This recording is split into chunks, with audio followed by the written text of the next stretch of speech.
এখন ভিডিওই হয় না হোস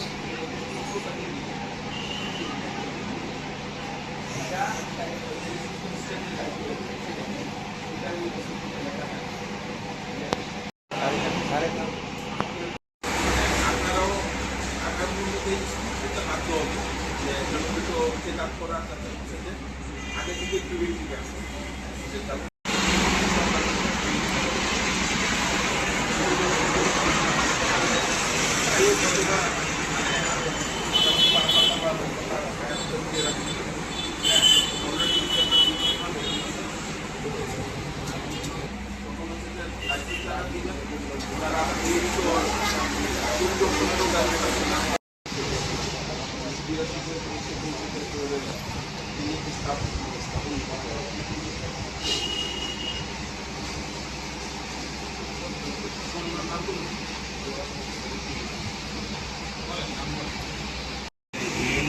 লাইসেন্স পাওয়ার পরে তারপর এই ক্লিনিক ওপেন করা উচিত ছিল।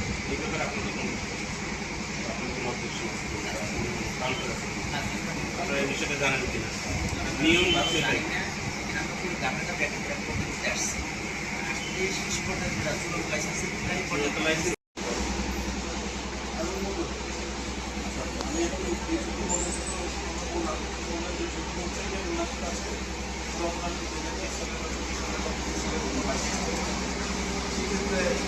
সেটা হচ্ছে যে আপনার টপ 10 হসপিটাল ওনাদের হচ্ছে আমরা ম্যাজিস্ট্রেট কোর্ট অভিযানে যাই। এসএলএম মহোদয় ছিলেন এবং আমি উপজেলা স্বাস্থ্য প্রশাসনের পক্ষ থেকে আবাসিক মেডিকেল অফিসার হিসেবে এবং এইচএপিএস এর প্রতিনিধি হিসেবে আমি উপস্থিত ছিলাম। আমরা পরিদর্শনে গিয়ে দেখি যে ওনাদের যে স্বাস্থ্য বিভাগের যে মূল লাইসেন্সটি সেটি ওনারা দেখাতে পারেননি আমাদের, যে কারণ মেইন লাইসেন্স তো ইম্পর্টেন্ট।